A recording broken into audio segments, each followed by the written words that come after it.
Okay, and we are live. So, hello everyone. A warm welcome. So, this is Phil from Let Us Talk It. So, as usual, today is Wednesday, and it is the schedule for Let Us Talk It Zipinars. If you're wondering, it's not called webinar. It is a webinar, but we try to zip in two topics in one session for the purpose of shortening the time consumed, but maximizes the information being shared by the guest speakers, seasoned professionals that we invite into this platform in order to share their knowledge, best practices, and as well as their rich experience from over the past years that they have been in the industry. And yes, this is an initiative of Cogent Integrated Business Solutions, or Cogent IBS.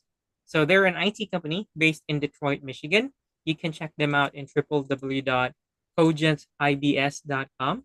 And they wanted to give back to the community. So the best way they have thought of is to give back to the community through free knowledge sharing, because some knowledge are very expensive. And in this way, we can invite seasoned professionals to share best practices and insights. And a lot of people around the globe will be able to take advantage of that free information and use it in their own advantage. All right. So, again, this is Phil, and welcome to Let Us Talk It Zipinar. We do this every Wednesday, 12 noon to 1 p.m., and that's Eastern Standard Time. All right. So, for the first topic that we have today, it is about AI, blockchain, and deepfake risks. So, building trust and security in a rapidly changing digital world.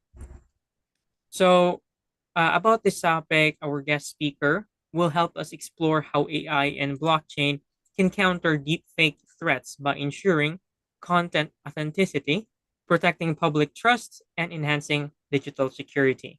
Our guest speaker for this topic is founder of India Blockchain Alliance and largest Asian emerging technology tech in think tank, the chairman of the Global Alliance for Artificial Intelligence and Innovation, as well as the chairman of the India Artificial Alliance, and an advisory board member at over 80 blockchain companies, including Tata Elxsi, uh, Adlunum, Zero Dots, AI Planet, and more. And also a global blockchain, cryptocurrency, and fintech educator, certified Bitcoin professional, and blockchain solution architect. And the global CEO of Sagun Incorporation USA, and heads India's largest blockchain Inotari project, and chairs the India AI Alliance. And let's welcome for his another session here and Let Us Talk It, Sir Raj Kapoor, for the first topic. How are you, sir? Thank you, guys. I mean, it's nice to hear something nice from somebody else. It sounds better. When you read about yourself, it's too boring, and somebody else tells you, much better. Thank you. Thank you for having me here in the first place. So I'm always happy to be there. I was there with you, I think, a year back, I guess, once. Oh, I don't know Yes. how long that was. Good to be back again. All right, guys. You want? Shall I get started? Let's get the Yes, sir. session. Go ahead. Yep. All right. Couple of things. Everybody talks about deepfakes. Everybody knows what is a deepfake. Let me ask you one thing. You know, in a world where eyes can lie, and your ears can be tricked by algorithm, you change the voice, change everything. Yeah, by the way, a lot of people have tried with me as well, and I'm going to probably show you some maybe if I can today. What can we trust? The answer lies actually in combining the chaos of artificial intelligence with the order of blockchain. That's the relation between these two fantastic technologies. Do you know it's deepfake? The deepfake explosion is actually a major imposter epidemic from 2019 till 2024. There has been more than 900% increase in the number of deepfakes. Well, that's staggering, 900%. And in the last couple of years, more than 150,000 videos online were all fakes. And it's going fast. Every day I keep getting everybody. Sorry, still got my voice correct as yet, but nonetheless, they'll get it at some point of time. Do you know there was a real crazy incident in 2023-24? This was a UK-based energy firm CEO was deepfaked in a phone call and asked the CFO to transfer about $240,000 to a supplier. The voice clone was so perfect that the CFO actually complied. That is, it's ridiculous, at the same time funny, at the same time very scary. You know, I don't know whether you know about this, this deepfake video. A lot of you may have seen it. It became very popular. It was trending. It is about Tom Cruise doing some magic tricks on TikTok. It got more than 100 million views in just a few days. But most people didn't realize it was not Tom Cruise. It was a deepfake. In India, too, you had Anil Kapoor having the same problem. You had Sunny Leone having the same problem. You've had a lot of people impersonating Amitabh Bachchan's voices. That's a very scary thing. Do you also know, there's another point which I'd like to share with you. There's a lot of AI-powered cybercrime and fraud ongoing now. About 60% of businesses globally are being targeted by AI-generated phishing emails or voice scams in the last maybe 1 year, 1.5 years, especially in the last 1.5 years. I'm sure some of us must have also got some mails. In fact, today, somebody actually, they got scammed. Somebody used my name and got scammed. I was reading her mail just now, just before this. I was just checking my mail and I read that and said, all right, what is this? Somebody actually used my persona, reached out to her and asked for some money, and she actually complied. It's flattering and scaring. Flattering because somebody believes what I say, and scary because that was not me. I was elsewhere. I was nowhere near my computer the whole day. That's scary, right? I'm sure you must be reading every day scams like digital arrest, phishing, somebody transferring money, so on and so forth. Oh, there are so many of them. I can go on and on. We'll finish the whole session with doing that. Let's take. Now, how can blockchain mitigate deepfake and AI risks? Well, it's quite simple. Blockchain timestamps and any digital content certificate can prove whether the video, image, audio has been tampered with. Now, we are doing this project with the Press Trust of India. We're doing this. We actually eke out fake videos, fake pictures, etc. And we can track and trace as to where it's come from. UNICEF itself, we're working with UNICEF in piloting blockchain-based content verification tools for the humanitarian crisis images, because a lot of people use deepfakes, especially for wars, famine, floods, earthquakes. Most of them are fake. And they try and collect money. They try and create sympathy and empathy and, collect money on their behalf. Ukraine had deepfakes, children suffering, and all that stuff. Some of it is real, yes, no doubt about it. But there's a way we can do that. We can use blockchain for that. So there is a project called the project. I don't know whether you heard of this project. It's a very popular project by Microsoft, BBC, New York Times, CBC. They're using blockchain registries to track the provenance of videos and images. Now, that's a great example. It's called Project Origin. I would like you to go ahead and have a look at that whenever you get time after this call or after this session. But that's very, very important because a lot of people, technology companies and media companies need to come together to make that happen. It won't happen otherwise.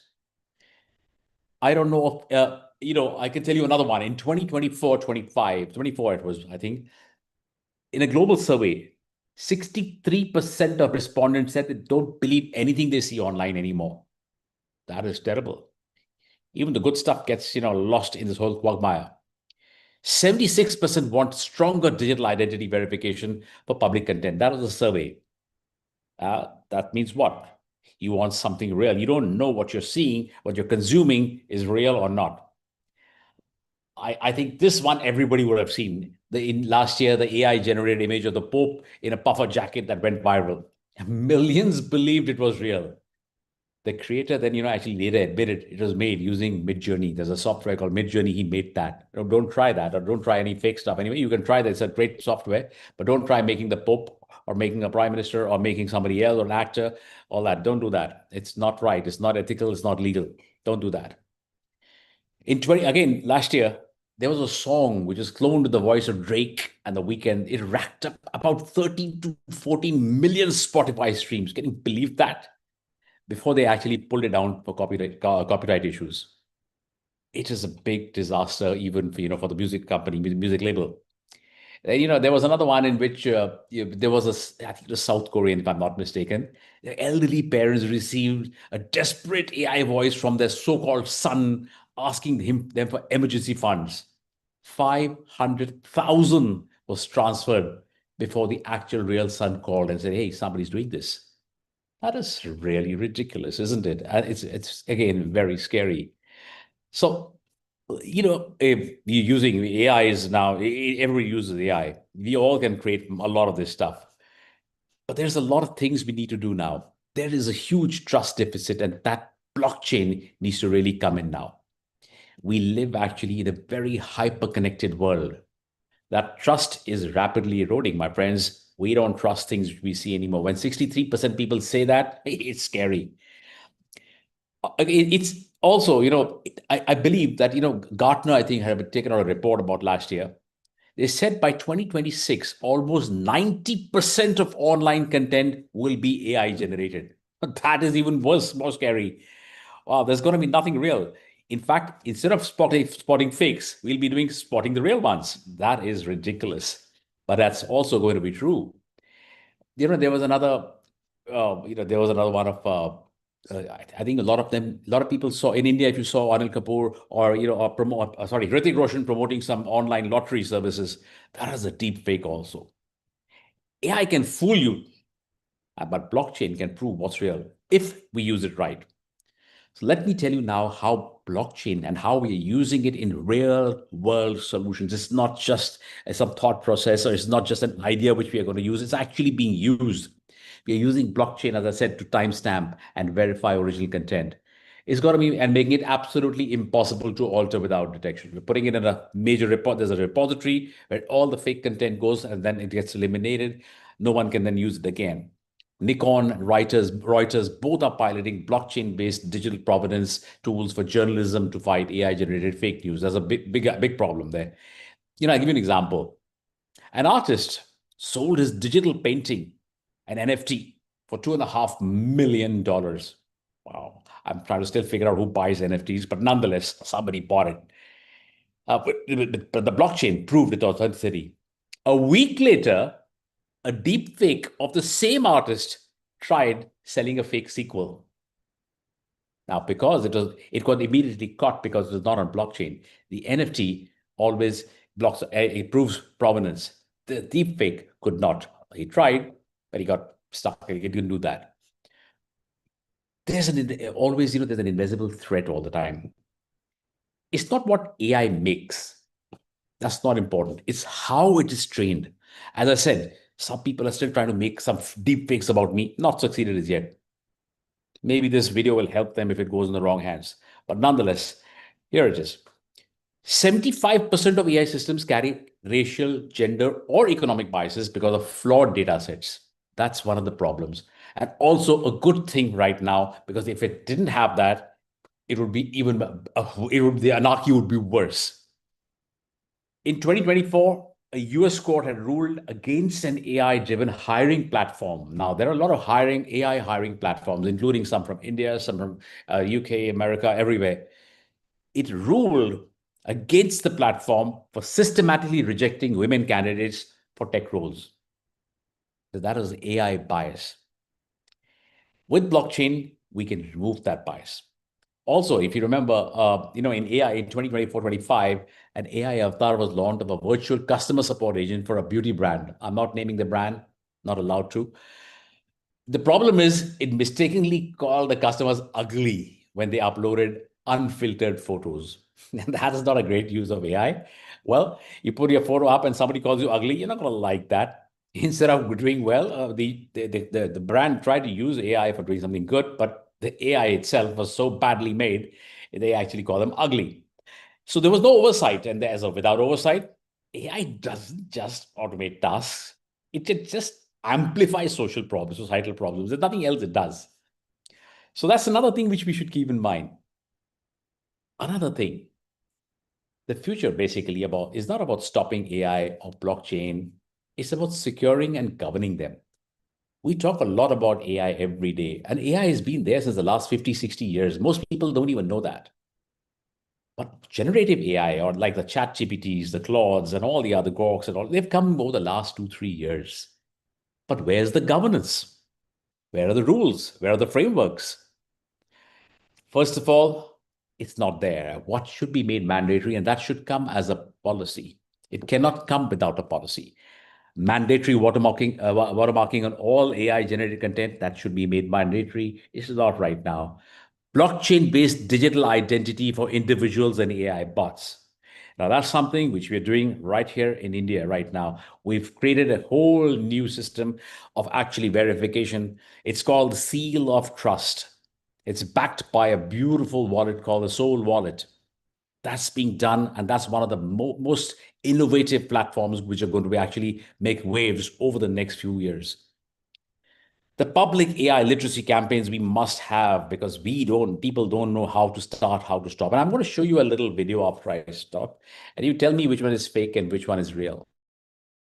Let's have a little bit of, in 2024, there was a Stanford study. It found that digital literacy programs actually cut susceptibility by over 68 to 72%. Now, that's a good thing. Now, if AI is the wild teenager of a teen of technology, blockchain is the responsible uncle keeping all the receipts, keeping him in check. That's how I think the analogy will be between AI and blockchain. Now, in a world where seeing is no longer believing, might say, where your voice can be faked in, 5 seconds of audio? The real power is building an ecosystem of trust, transparency, and digital accountability. And that's going to be done only with blockchain. Technology isn't the enemy. Apathy is. Now, I'll ask you some questions. Okay, let's have some fun. Okay, how many of you believe you can tell a real video from from a deep fake? Can I see a show of hands, or somebody can say, okay, I can make out and I can't make out? Okay, let me have a look. Show some hands. Come on, let's have a look. Guys, come on, come on, come on. Not a single one. That's even more scary, Anthony. It's really scary, isn't it? Okay, no one can make out what a real one is and a fake one. Is this a bot speaking to you? Is it real? That you can make out? Yes, real. Yeah, real. There you go. How do you know it's real? I'm not watermarked. All right. I'll show you. I'll do one thing. Yes, from yes. All right. I'm going to show you a small video, the real video and the fake video. I'll show you two of those. One of Elon Musk, one of Bill Gates.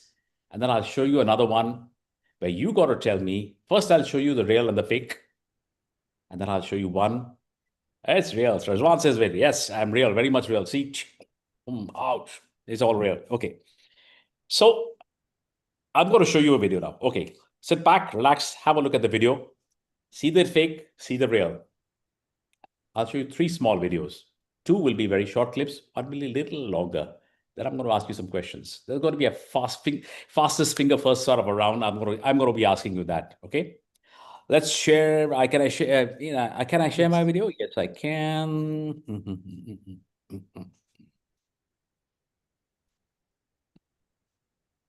1 second. I increase this. Let's share. Yeah. Okay, folks, you can see my share. Just a sec. Yeah, here is the first video. Can you see the video, my friends? Yes. All right. Can you just reduce the size of this? Just a sec. I'll increase this. Can you remove this bar, please? All right, have a look. You'll come to know. Can be done in a way that none of those failures of the past would recur, because just the physics of how it's built. This is deepfake example of what is possible with powerful computer and editing. It took around 72 hours to create this example from scratch using extremely powerful GPU. It could improve with more computing time, but 90% people cannot tell the difference.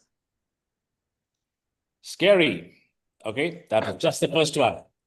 You guys Show you another one. This may look and sound like Tom Cruise, Sorry, but this is not the Hollywood actor.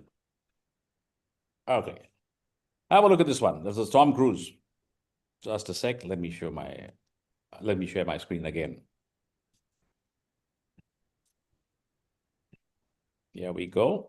We share my screen and we see all this. Share. Who's this guy? This is Tom Cruise. That's what people thought. Let's see. I am not Morgan Freeman.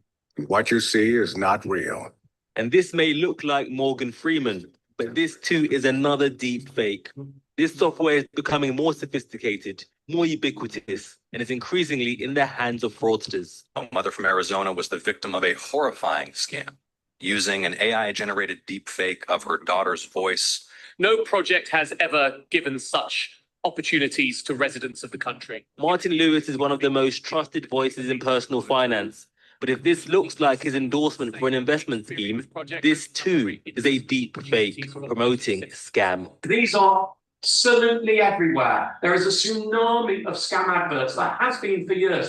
And now they're deepfake videos. When it is already difficult enough for many vulnerable and some non-vulnerable people out there to tell the difference. Fair Eva is a groundbreaking research project that has studied a deep fake even more deceptive than video. The only thing is that video, you need to match both the voice together with the face. And so that actually becomes a much more challenging thing, or it becomes easier to pick up with. All right, I can keep showing you lots more, but that's a lot of things. You know something? One of the things which I've advised you, when you're seeing something, as that lady said, match the voice with the face. That's very essential. Most deepfakes will have a distorted voice and they will have a lot of gaps. There will be a lot of breaths in between, like that. There'll be a lot of pauses because that's technology joining algorithms, and that comes a little bit, and you'll be able to do that faster. It's just a matter of time before we actually start getting it, but technology is moving faster. So how do we stop all this? How do we make things really happen? How do we make blockchain be the big differentiator in all this? I'll tell you how we'll do that.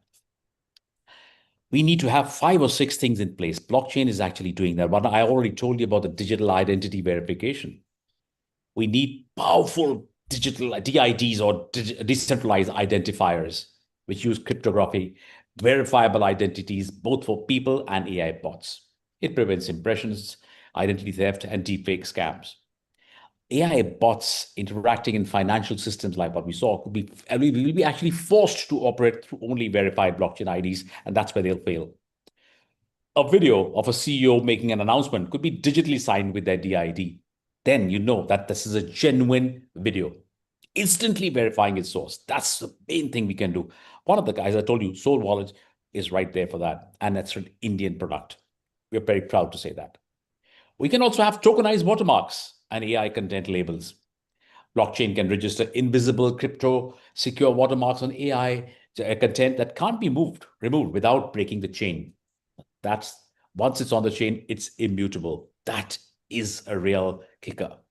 It'll matter because it'll ensure that all the AI generated image, audio, or video will carry an indelible marker of the AI origins. It'll also allow regulators, platforms, and audience to easily identify synthetic content, which is now rampant. OpenAI and Anthropic, I'm sure you heard about at least OpenAI, are actually exploring blockchain integrated watermarking systems for Gen AI content and verification at the platform level. That's a very, very good move, and that's very, very essential. You can think of it like a DNA for digital content, always traceable, always accountable. Blockchain comes in and plays another role: smart contracts for automated verification. What does that mean? Smart contracts on blockchain can actually verify content, the metadata, the training model sources, or user consent records before allowing access, playback, or sharing. So if you're actually borrowing from somewhere with permission, it's great. If you're not, it automatically blocks that out. If it's with an IP rights or copyrights and you're paying the royalties and paying the fees, it's perfectly. Blockchain will allow that. Otherwise, it won't. It basically automates trust. No human moderation required. There was, before a political ad video runs on public platform, for example, a blockchain-based smart contract could easily verify its provenance and disclosure mandate in real time. So there can be no fake videos during elections, and we've seen a plethora of that in all the elections. In the future, my thoughts, Cesar, in the future, AI content might have to pass through the blockchain gates before entering the digital public space. So that's another great thing. Another very important thing in blockchain brings in about transparency at the training level itself. When you're talking at the training level itself, blockchain can play the very important part. What it does, blockchain can store all the hashes of AI training, the data sources, changes, making the AI model development very accountable and auditable. That's really important at the primary level itself. So then the building of the model will be built on trust, authenticity, veracity. Why does this matter? Well, it prevents the misuse of personal data, copyrighted content, IPs, deepfake material, and AI without consent. I'll give you an example. I don't know, Mina Protocol, Ocean Protocol, if you've heard of these, we are working on decentralized marketplaces for AI data, where every data transaction is recorded immutably, and you can pick it up from there. That's veracity. They say, yes, we've authenticated it, put it in the repository, take it from our marketplace. Now, if AI models had to declare their data ancestry via blockchain, the bias, the misuse, and data that scandals, the scandals that are happening, that will be caught very early on. I have some final thoughts which I'd like to share with you also. Blockchain won't stop AI from creating fakes. No, they can't do that. But it can stop those fakes from fooling us. The goal, actually, my friends, is actually not censorship, but verification, traceability, and digital accountability. And blockchain is a decentralized truth ledger. It's become our most credible weapon. So that's what my final thoughts before I go is, we just got to make things easier for ourselves, use the right technologies, use the right tools. And there are lots of the tools coming up now. There's another nice tool called PYC, just like we have a KYC, know your content, know your customer. We have now coming up with there's a company in India called PYC. It's called Protect Your Content. They're working very closely. So that's a lot of things which I've said right now. I'll take all the questions later on, my friend. I see a question from Shiva. Shiva, as Anthony said, we'll take the questions later. I'll definitely answer your question. Now I'm feeling a little thirsty, so I'm going to have some water and going to let you be and let our next speaker speak. And I'll take the questions immediately after that. Andy, you have a question? I will answer you. Let's take a break. I'll say hasta la vista till we meet again in about 25-30 minutes. Okay? I'm taking a break. Cheers for now. And I'll take all the questions, whatever anybody has. And if you don't have, just don't ask me how to create a fake AI girlfriend. I don't know that. Okay? And I won't tell you that even if I know. All right. All yours, guys. Thank you. All right. Thank you so much, Raj, for the first topic. And yeah, so we can keep our audience engaged in parking the questions later on. So we can cover the second topic with enough time. And then, yeah, we can address all the questions all at the same time later on afterwards. All right, so Raj will still be with us, so do not worry. All answers, all questions will be answered. I'm right here. All right, perfect. Thank you again, Sir Raj. Now we can move to the second topic that we have today, which is HYPSTUMA, the drone company. So company's vision, drone, and its future survey, risk in projects, and associated fields. And to talk about this topic is CEO of HYPSTUMA, a unit of HINISM, Scientific Technical Unit Private Limited in Chennai, India, and has more than 5 years in the field of drone technology and is currently working full-time at HYPSTUMA and holds RPC for both small and medium category drone and brings with him a wealth of experience across both government and private sectors, and has served as a training associate at DRDO's Defense Laboratory, Jadpur, DLJ, and has completed internship with renowned organizations such as HAL and Kineko Kaman. And beyond these, he has worked with diverse teams at Urban Roof, ARNK Group, RC Patshala, and Awine, Shoe Connect, contributing meaningfully to a range of innovative projects, and has a hands-on experience, spans small and medium range RPCs, and has a strong command over UAV development, drone piloting, and aerial systems management. And let me introduce you our second speaker, Sir Kanishka Johnson, to talk about the topic. Hello, sir. Kanishka, how are you? Yeah, hi Phil. I'm very, very good. How about you? I hope Yeah, everything is great. going good. Doing good. So, yeah, we are excited to hear about the topic, and you can go ahead. Thank you. It's all yours. Thank you very much for this opportunity. And it's lovely to join as a guest and give some information about the company and the drone industry, how it works. So I guess I'm allowed to take over from now.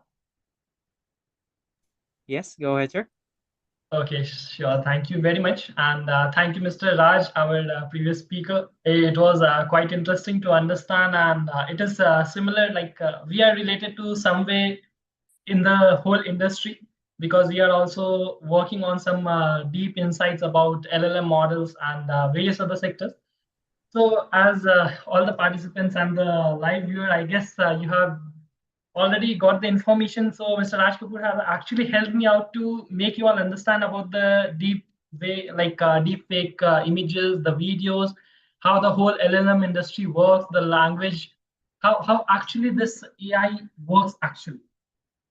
So I'll not be going deep into that. I'll be more focused onto the whole drone. What are the opportunities? How actually we have evolved ourselves, and what all things can be done. What are the beautiful sceneries from the drones? So I would like to share my screen and start from a small video. Okay, so that it can be a refurbished, like you can refresh your minds with that video. It's a very small video without not much audios and other things. I'll just share my screen. Hold on.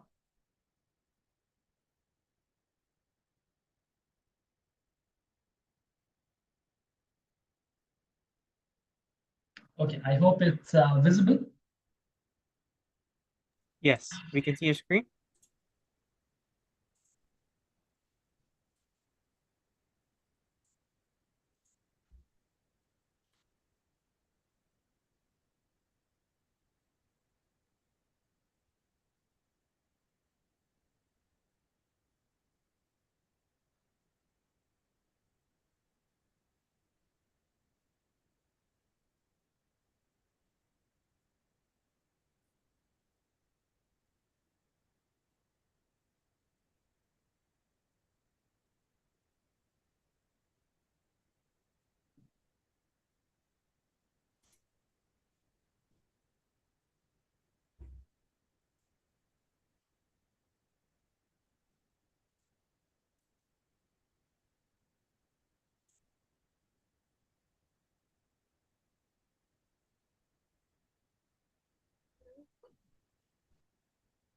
Mhm.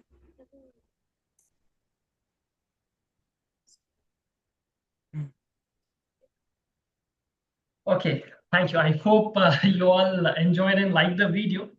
So this is what our company works on. This is what the whole drone industry for us is like.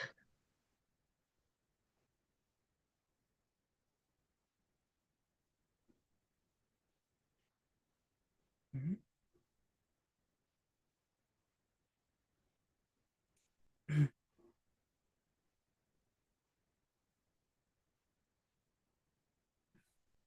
Kanishka?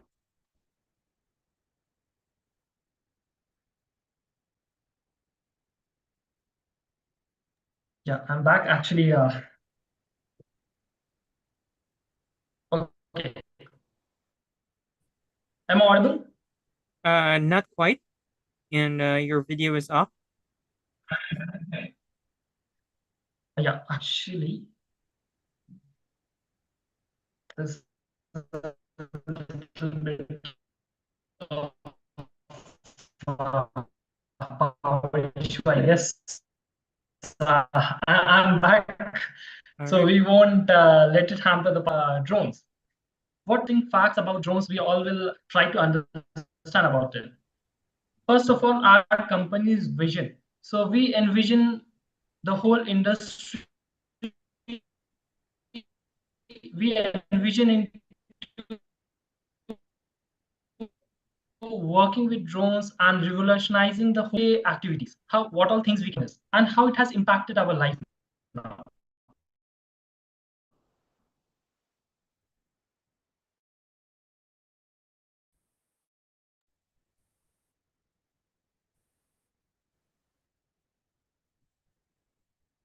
Maybe we can have an AI When video we speak on about issue. drones, the very common factor we miss out is we think about a machine with very many ICs, many things. Yes, please, Mr. Raj Kapoor. Okay, I hope I am audible, right, Phil? You were breaking now up the thing is that when we a little earlier. okay, Yeah, you were breaking up. Some a low network bandwidth notification okay, went. is it better now? Yeah, a little bit better. Yes.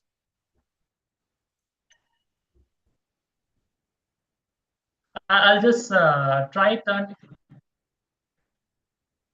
Okay, that network will be more stable enough, I guess. Yeah. Okay. Sure. It works, right? Yes. Sure.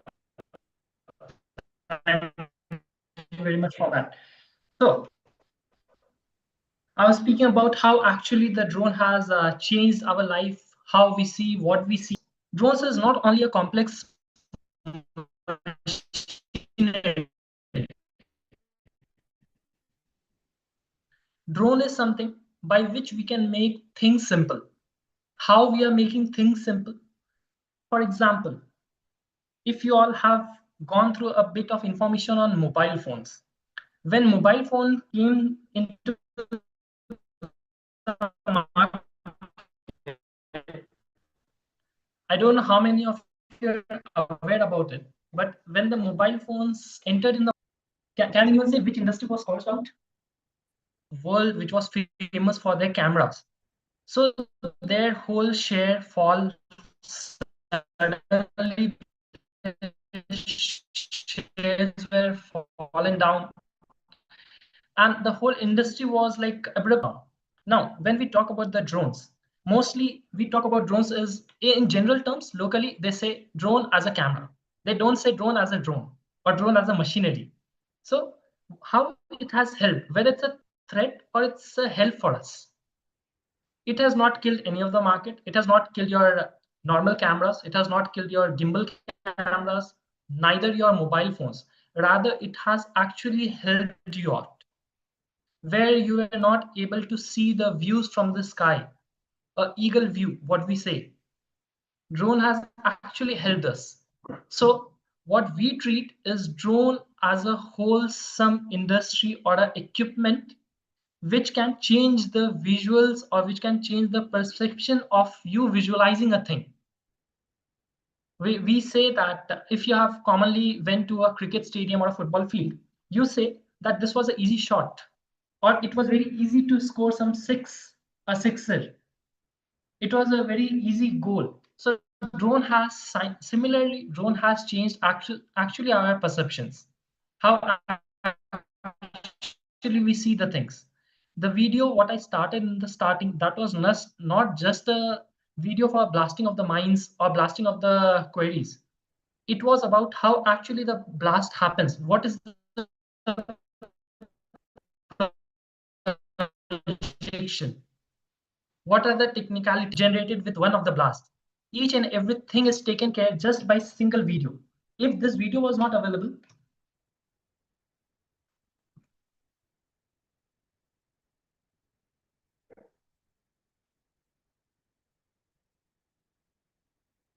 okay, if this video was not available, then we would have taken another near about to somewhere around 48 hours more. This video was completely shot in just 10 minutes, like with the framing, with the blasting of 30 seconds, plus the whole visualization of the whole minefield.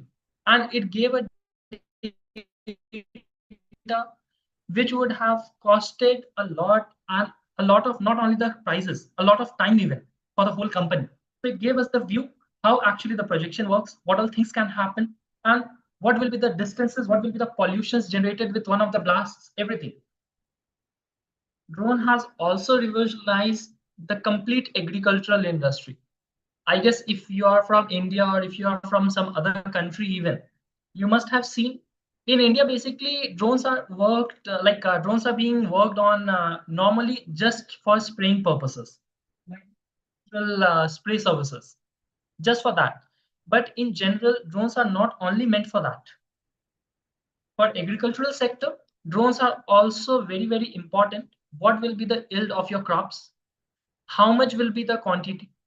What kind of effects, what kind of disease or pesticides will happen on the crops? This all things can be taken care by the drone. Not taken care means that it can be pre-assumed that what will happen actually. And basically we have to contact Mr. Raj Kapoor for that we have to integrate some AI systems into the drones so that actually we can understand with some NVIDIA indexes that what can happen, how it will happen, and what will be the effect. This all things can be understood just with one thing, that is a drone imagery. I have many other videos. I'll show a few more videos what can happen and how the actual view can be changed. I'll just switch on to my Wi-Fi mode. Okay, just a bit.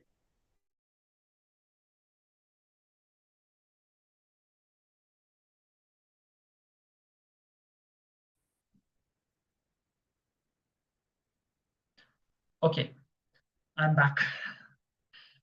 Fine. So I understand that while speaking, if video is not live, it's not that interactive and that interesting. I'm sorry, guys, for that.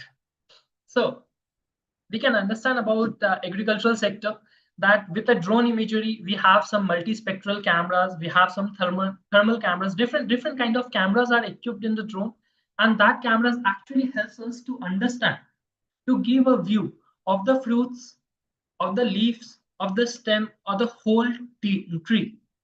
From this, we can understand that what kind of, whether the trees are going to grow, whether the crops are going to yield, what will be the quantity. This will help you to drive in what will be the cost and what will be your profit.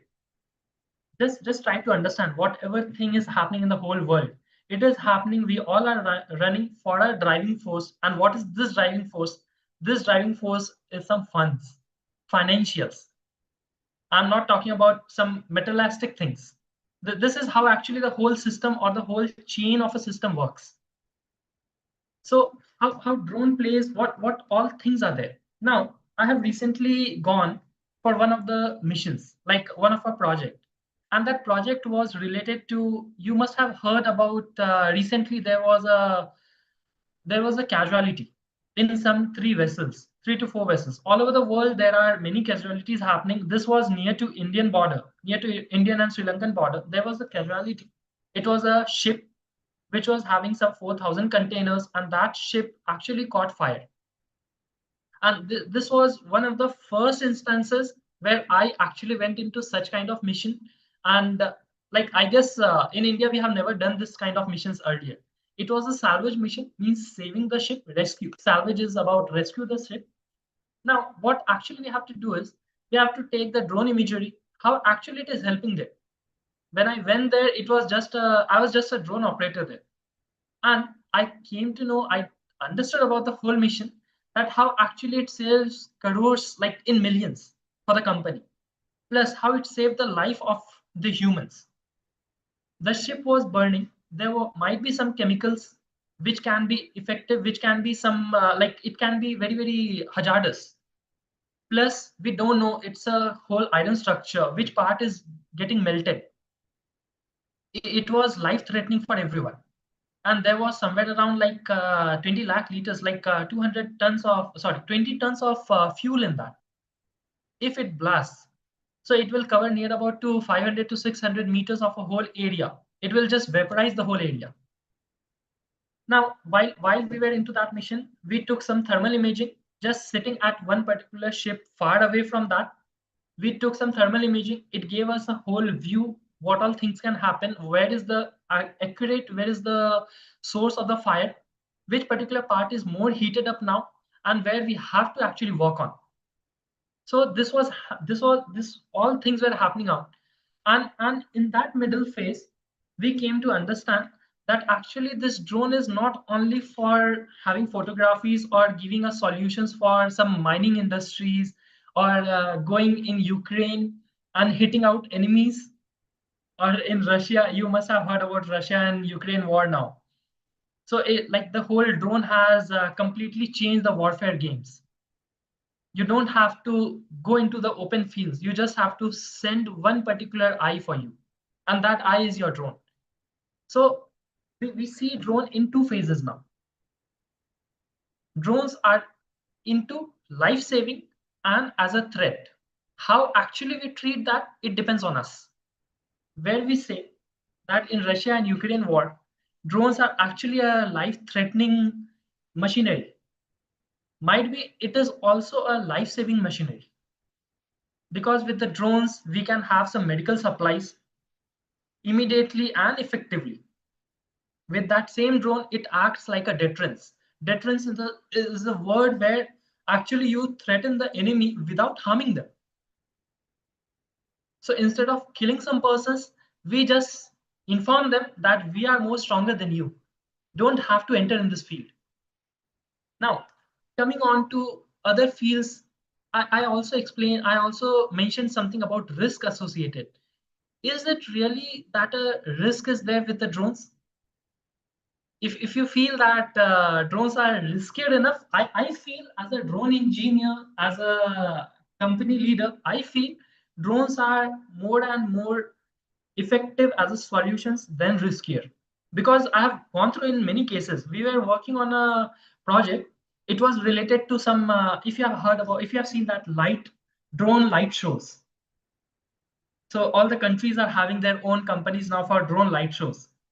So in that, I got the information. We are having a small light show company, separate our own sister entity, and we were pitching it to a government, like a government organization here out in India, and we got the information. They asked us a question that what if this hundreds of drone falls at sudden? What can happen? Is it really a risk associated with it? Or we are treating it as a risk? First, drones are something which can be trained, which can be tamed, because it is a machinery, it is a robot. Simple, it's a robot. It can fall for sure.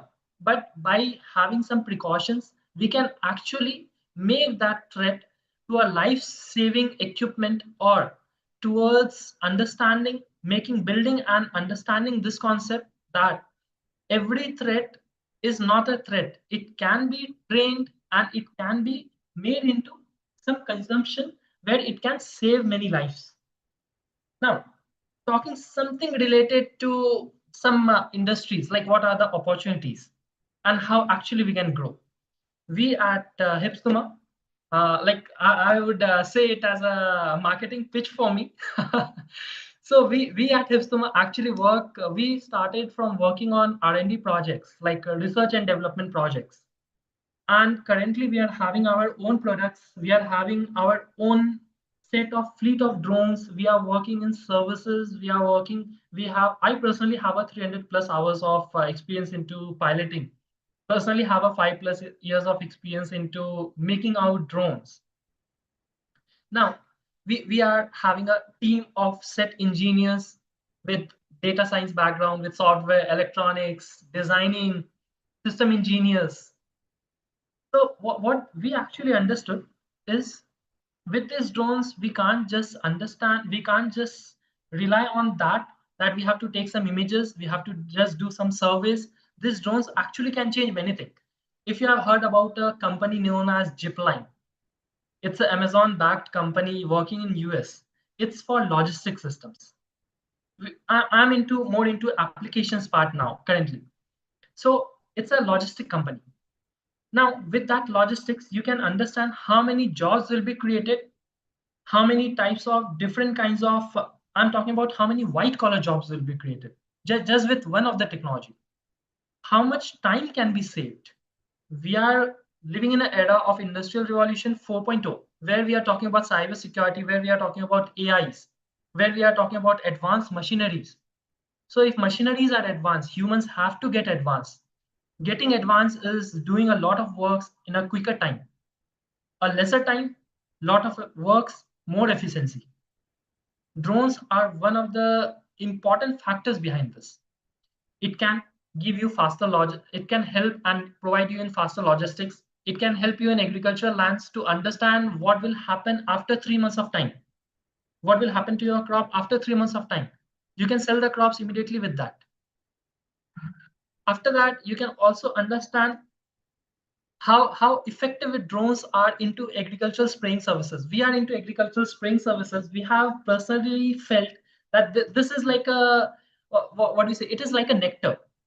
It is like a nectar for the whole agricultural world, where a single person in the previous days they have to go and like see for agricultural spraying, whether we are going for pesticide or fertilizer. First of all, it is very like unhealthy for a human.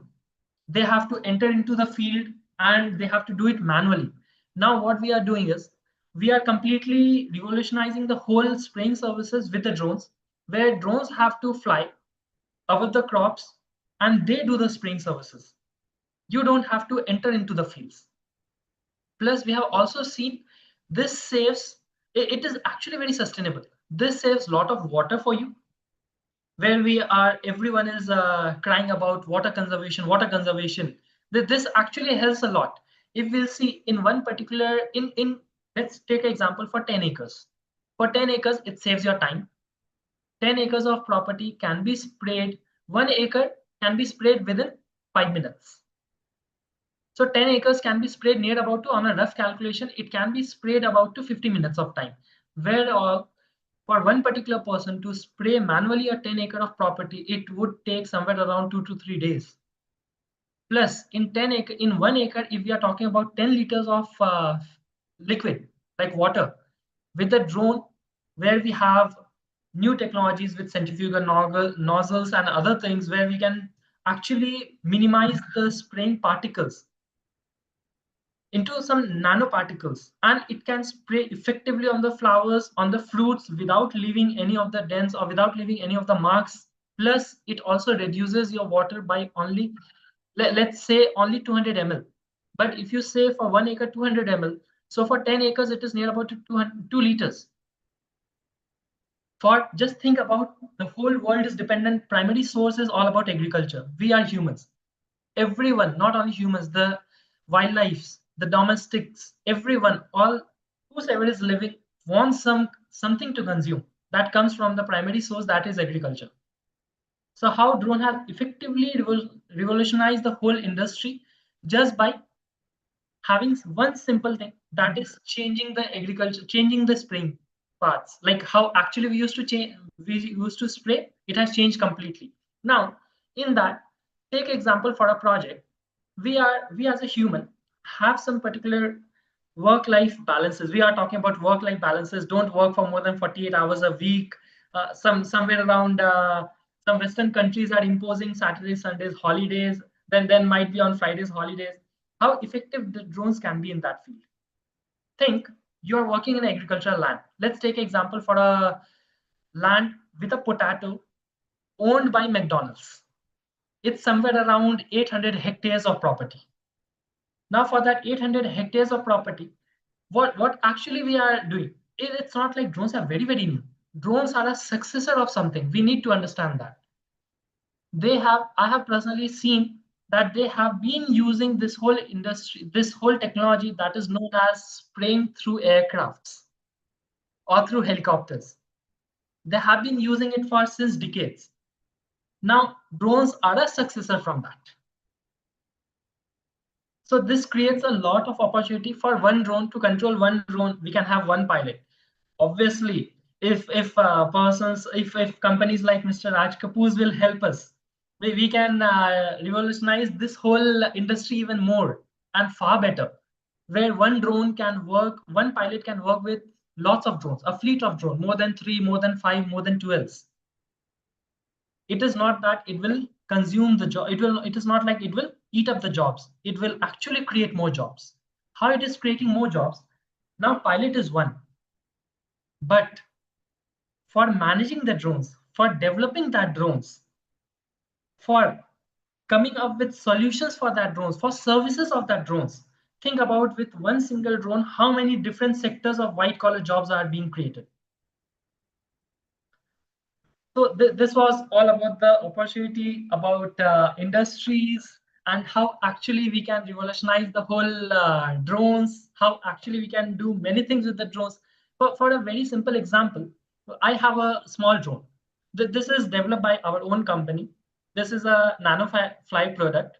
Now, this particular product utilizes 5 various sectors: software, electronics, designing, system engineer, piloting.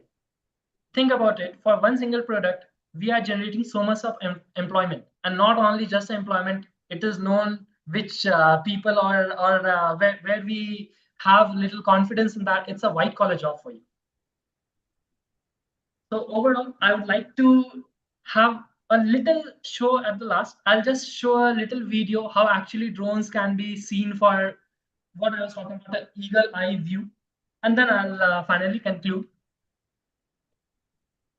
I'll also be having an open floor for answers, question and answer, because understanding about drones is more about interactions. You interact more, you ask more deep questions, we answer more, we understand it more better. Just give me a bit of minute. I'll just show you a video how actually beautiful the drone has made the world. How actually beautifully we can see it.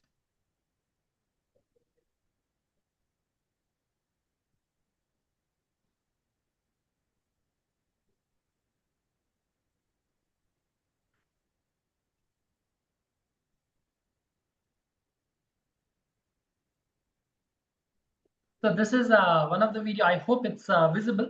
This is one of the video from an industry where we have actually taken this video for thermal imaging, plus understanding how actually the whole it's a kind of topological survey. How the whole industry looks. They are going to expand their industry.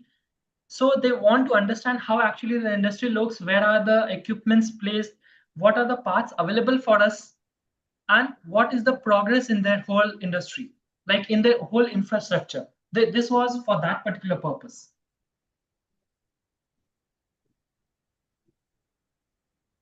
There's no voice behind this.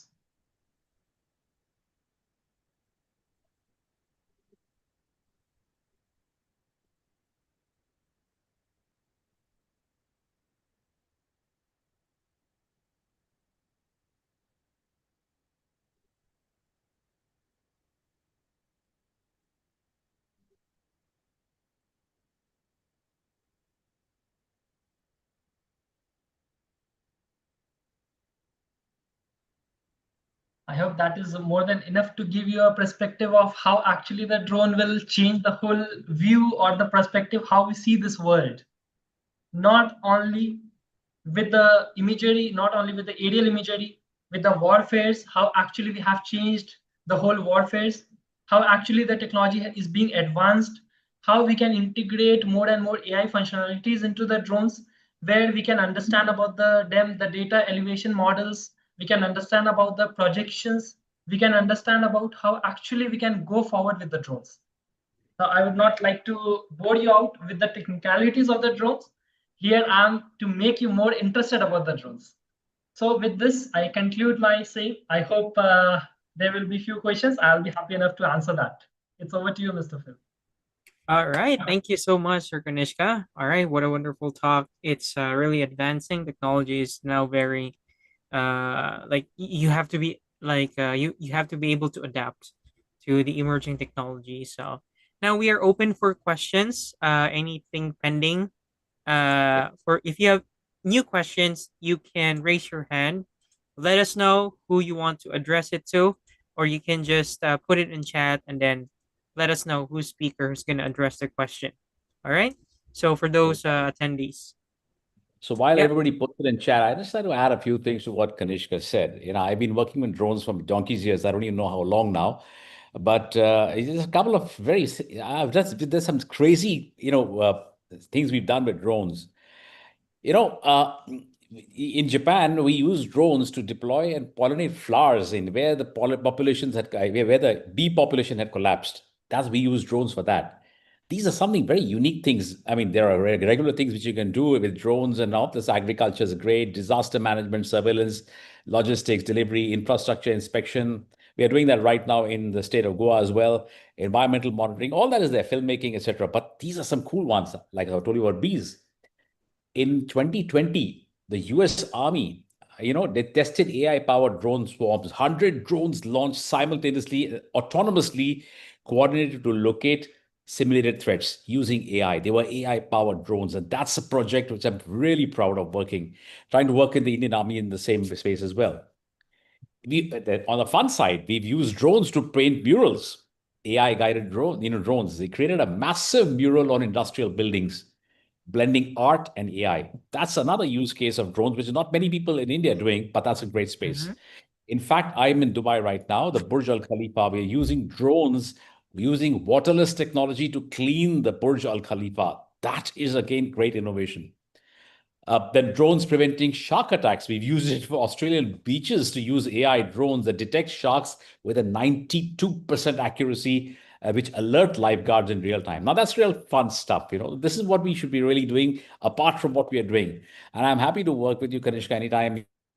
Doing lots of things in this space. So that was my 2 cents to add to what Kanishka said. Great stuff, anyways. Wow. All right. Great to hear that one.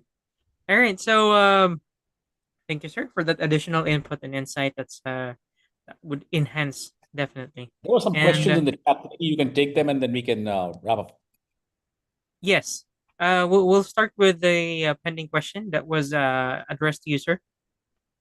Yes, I think we had the first question, which says, what are the cybersecurity? I think Shiva had asked that, what are cybersecurity vulnerabilities and blocked networks, and how do we check them? Oh, it's a very good question, actually. Let me clarify this for those who don't understand this very well.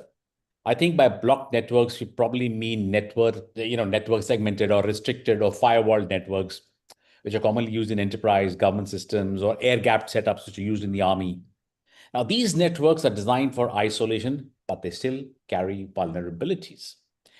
And if you're referring to blockchain networks, well, yeah, we can talk about those as well. But I'm now assuming that segmented, isolated block networks, some other vulnerabilities are I would say, but top 5 would be networks. The network cybersecurity vulnerabilities are, like misconfigured firewalls and ACLs. That's one of the problems. We can, of course, this will lead to weak permissions, open unintended ports and services. That's one. Second is outdated firmware or software, old switches, routers. This is another issue. Unmonitored internal threats could be another issue. The default credentials or network devices, that could be an issue. The absence of network segmentation within blocked zones could also be an issue. So there are many more, of course. I can keep on going on and on. Unpatched legacy systems, absence of egress, rogue devices. There are so many of them. But bottom line is, yes, we have the right tools. If we have the right tools to check these, I can give you some good tools. SolarWinds is there, Wireshark is there, Nessus is there, Nmap is there, Hydra is there, ElkStack is there, Splunk is there, Grylog is there. There are a lot of good tools. So let's try and think of the good things as well. While there are vulnerabilities, there are tools. It's always going to be a constant battle. Of course, you can have the good practices. You can have, it can have a periodic internal penetration testing, use the honeypots inside isolated networks for breach detection. You can also regularly perform firmware and patch management audits. You can implement zero trust principles. So lots of things you can do. So I think that's some of the biggest, some of the things I can say.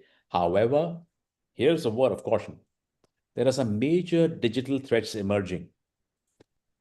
As I told you, the AI-generated deepfakes and synthetic media, major. AI-powered malware is also coming in, and autonomous hacking tools, very serious. Critical infrastructure cyber attacks on energy, healthcare, finance. We've already seen a lot of them, and we're seeing a lot of them. Quantum computing. That's going to thin and blockchain in the future also. Identity theft is there. The dark web marketplaces.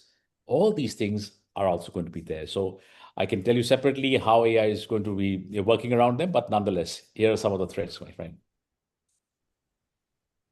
I hope I've answered your question there, Shiva.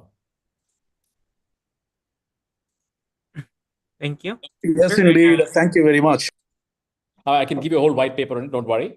If you like, you can always reach out to me. I'm on LinkedIn, and you can get hold of me, and I'll give you a longer paper. This is just, of course, we have a short show, so let's do that. Thanks for the insights. Thank you. My pleasure. Thank you. All right, and next pending was from Andy. What is the question? Can you read it out for me, please? Yes. Looking ahead, what do you see as the biggest emerging threats in the digital space worldwide, and how can AI and blockchain work together to proactively address these challenges? Yeah, well, it's a very good question again, and very relevant was one I would say. The biggest, I would say, in the next few years, not just now, one of them, as I told you, is AI-powered deepfakes and synthetic media. So all this is the biggest threat. The AI-driven cyber attacks, which I told you also before, that's another huge threat. Disinformation and influence operations at scale. We've seen a lot of that happening.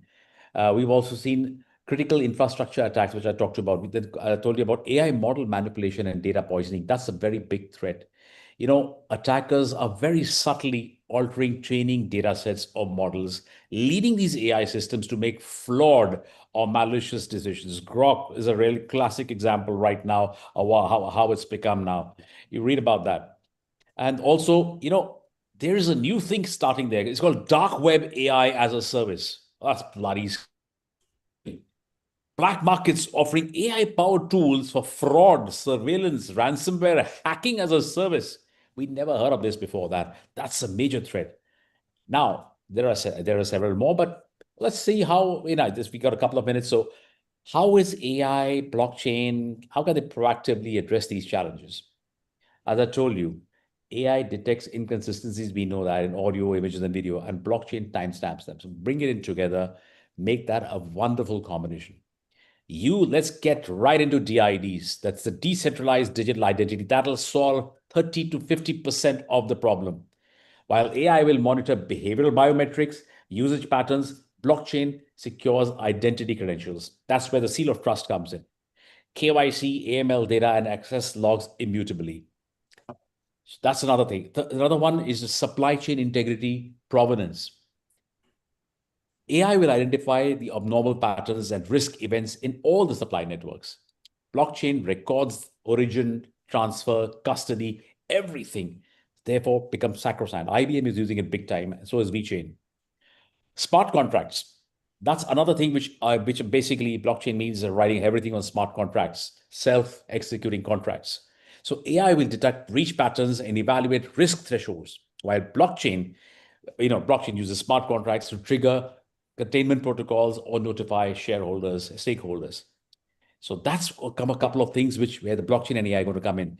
Actually the synergy of AI pattern recognition, predictive capabilities, and blockchain's transparency, immutability, and decentralization is a best proactive shield against a very, very strong, automated, deceptive, and hostile digital landscape. And this, my friends, is just the tip of the iceberg. I can speak volumes on this, but again, we don't have the time. And I'm sure you must be tired and going back to sleep or go get on with your day. So cheers. I'll leave you with that. All right. Wonderful. And for the next one, for Kanishka, have drone rules 2021 have limitations on the growth of this sector? What would you wish to change in making it level playing field?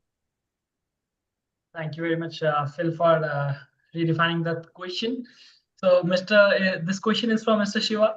I hope I have given an answer on this on the chat box for this. That actually this rules 2021 was in India. He's speaking about the rules 2021 issued by DGCA, framed by QIS, and this is particularly for India. And how actually it has reframed the whole industry for us is where everyone was working. It's kind of a game where to play football without a referee. Now this rule 2021 has actually been acting as a referee for us, where we all know to play a game, but it is very, very systematic so that everyone gets a pie out of it. Everyone has a very plain chances. You have also mentioned in this that what kind of change would I like? Yeah, for sure. I would like to have a very very basic change in this is the entry barrier for the industries. The entry barrier is a type certification. For one particular drone, we have to enter into type certification process, which cost a plenty good amount of INR, like for a good amount of rupees. It comes somewhere around 30 to 40 lakhs. So it's a kind of entry barrier where big players see it as an entry barrier. The small or the new player entering in the market see it as an expense, as a burden for them. I would like to have some changes where it can be like for first 10 products or something like that. You don't require a type certification, where you can release it as a beta version. It can be tested out so that you have a pre-revenue phase. You make some revenue, and after that you go for it. It's kind of a how actually I want is, it's kind of a helmet system, like where helmets are, government says you want a helmet with ISI marker, where helmets are only permissible with ISI marker, but you can even sell the helmets without that. What generally the vendors on the roadside does. So it has to be something systematic in that. So this is one of the changes. And also they have actually banned some of the foreign entities which are very, very big and holding somewhere around 70% of the drone market. So it actually restricts us, players like market players like us in the market, to understand their capability to work with their drones and then refine our own products. So I guess there must be some particular clear-cut informations whether that particular products are banned in India or it's not banned. So what particular percentage can be brought in India? We don't have clear-cut informations. Actually, this whole DGCA curriculums or this rules 2021 is framed on basis of FAA, Federal Aviation Administrations. So Indian government has to think something of their own related to Indian subcontinent and then apply on India. This might be the change. Yeah, thank you. All right, and the follow-up question was it addressed as well? From Shiva as well. How much security is too much, and what opportunities does this offer to young job seekers in the industry? Okay, is this question to me or to Mr. Raj Kapoor? To you, Kanishka. Okay, how much security is too much?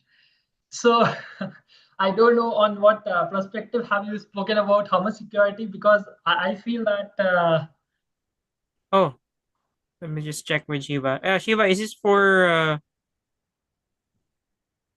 Sorry. It's actually, I guess it was for me only, because Mr. Shiva has also clarified some of the interesting facts, which generally we as a market player keep it hidden. So yes, yes, Mr. Shiva, there are some lobbying groups and some of the deregulation. We generally say in a technical term as hacking the government. So HYPSTUMA is one of the company who has already worked very, very closely. I say in an open field on this, that we have actually worked on very closely with this kind of perspective on understanding what are the rules and regulations, understanding the loopholes, and entering into the field. So yes, security, about security, I don't think there is something related to the security part in this, because all the securities, whatever is spoken about in the drone industry, it's just that banning some of the companies from Asian market, that we cannot term that security, because it is not really helping the Indian industries to grow. It is rather kind of it works like a drug market. And what about the job opportunities? Yes, for sure, there are a lot of jobs in whole drone industry. For speaking about the job opportunities, actually, so we are also having our one of the paths where we do upskilling for the drone industry. Like we do upskilling for the freshers in the market. They can get trainings, we directly hire, or there are plenty of job opportunities. What can be that? It can be piloting, it can be into engineering, it can be into services. What kind of jobs you are looking for, it's already available in the industry. If you talk about AI, if you talk about software, electronics, robotics, mechanical, aeronautical, aerospace, everything is like, when you frame all the things combined together, then we develop a product that is known as a drone. So there are plenty of job opportunities. Anyone can reach us out. We'll help you out in that. All right, fantastic. Whom do we address this one, Shiva? Hope the non-technical regulators and lawmakers. So this is actually informative to me, and Mr. Shiva has actually given the information on lobbying group and other things. So lobbying in general in India, it's not legal, but in another way we say it. What I told was hacking the government to do things legally, but with some loopholes. In more simple terms, Mr. Raj Kapoor will understand. He is already working into a field where this happens a lot. Yeah. So I guess, Mr. Raj Kapoor, you can have add-on words in this. You are more experienced than me on this. Nothing. You can answer this. That's not a problem. I'm just enjoying the conversation. If there's any specific question, you can ask me. Yes, not a problem.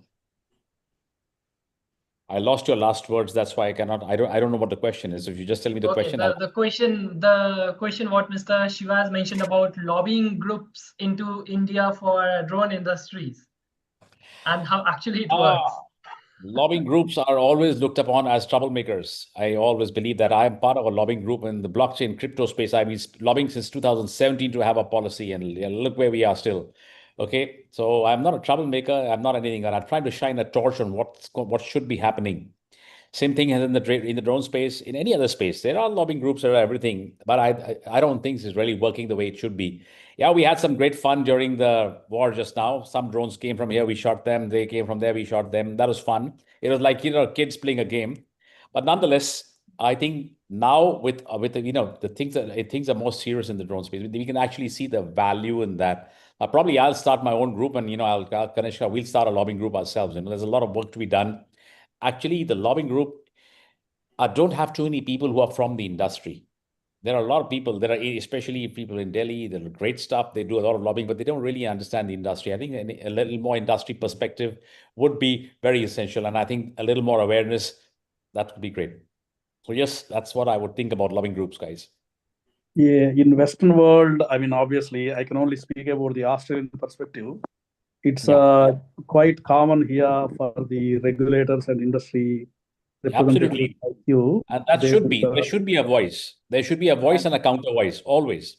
And they are taken seriously as well, right? Yes, So it helps. I don't think it's taken seriously here. Not so much here. Not yet. Maybe they will now. Maybe we'll send them this recording. Maybe this recording should go there, and either they'll take us seriously or they'll ban us from any more shows. Either of the two. Thank you very much. Yeah. And related to this vet education sector related, yeah, for sure, vet and for STEM education, it's actually very helpful for us. And our product, the NanoFly product, is actually framed and developed for this particular purpose, so that it brings you a step closer towards the drone industry. It's very quite simple. We give it as a DIY kit. We have a whole frame of structures behind the curriculums on that, and it's very easy to make you understand how actually the drone works, so that it gives you an edge to start with the drone industry. Actually, not just the vet industry. Basically, I feel that in all the IR4 subjects, whether it is blockchain, whether it's drones, they should be integrated right now at the high school level. That's where you need them. You don't need them to come so late in life. Why do you need them so late in life when you can actually have them integrated in the early stage? It's my personal belief that these subjects should be integrated. We talk about, say, a Bitcoin. There's so much misinformation about it, but if you really study it, there's nothing wrong with it. You just study it properly. That's one of the things which we should be doing right at an early age, which youngsters, when they have those formative years, can understand the impact of all these, whether it's drone technology, whether it's quantum computing, IoT, blockchain, AI. Where do they all fit in cybersecurity? I think we should get them in early. I think we're taking them in too late now. The kids, younger generation is much smarter, and we should make them attuned to IR 4.0 right now, not too late in life. Thank you. And if there's a government subsidy, yeah. So based on this question, actually Indian government has released and is working on many of the subsidies. They have recently also given the notice about 2,000 crores worth of subsidies. It's kind of a DLI system, drone-led incentives, where you develop the drones, they'll pay it back to you. Plus, there are many of the speaking about some schemes like drone Didi schemes and other kinds of schemes like Kisan schemes, where the government is giving somewhere around 90% subsidies for purchasing of the drones. So your government is already working in the field, and it is actually very helpful for us. There are a lot of grants also available for us. Although we are in India, so it's quite tough to adhere with that. But for sure, it is actually very helpful, and it will be very helpful for the whole industry and for the government. Yeah, that's it. It's over to you, Mr. Phil. All right. So this was really a great session, a very fantastic one. Like we went the actual scheduled hour, but definitely it's a good conversation, and those questions represent for those who weren't able to join and might be just watching the recorded session later, and a lot of things has been covered. So it's really an honor to have Sir Raj and Kanishka to uh, to be with us in this Let Us Socket session for today. And as much as I'm afraid to say that we have to conclude the session for the actual duration, because there are other urgent matters our guest speakers might take care, and they have just extended their wonderful talk and insights for the sake of the initiative of sharing knowledge for free. All right. So, for those who wanted more information, do not hesitate to send a connection invite and a message to our guest speakers. Just type in Raj Kapoor on LinkedIn, and also you can communicate with Kanishka on his WhatsApp. It's 9176544238842, or you can email him at kanishkajohnson@gmail.com. All right, so check with them, follow them, send your questions or anything that you have in related to their expertise, and for sure you'll learn a lot from the experience that they have. All right. So again, we have to conclude the session, and that's kind of hard to actually say for this type of sessions. But definitely, we'll see you again next Wednesday, 12 noon to 1 p.m. Eastern Time. Still, we will invite another set of guest speakers to bring us to new topics to discuss about and interact and be able to impact the world with this great knowledge that is from our seasoned professionals and their rich experience as well. All right. So thank you so much, everyone. Thank you, guest speakers. Thank you for those who have attended and interacted with our guest speakers, and for those who will be watching this recorded session. And don't forget to share this free knowledge videos, because who you do not know, you will impact a group of people, a single person, or anyone that might benefit from this free knowledge. All right. So take care, everyone. As always, keep safe and see you again next Wednesday. Thank you very much, Mr. Phil. Thank you. Thank you for the session and wonderful opportunity. Definitely. Hasta la vista. Pleasure. We meet again. Take Cheers. care. Bye. Bye, sir. Right, thank you very much, Mr. Raj Kapoor, to be a very interesting guest for me even. Pleasure.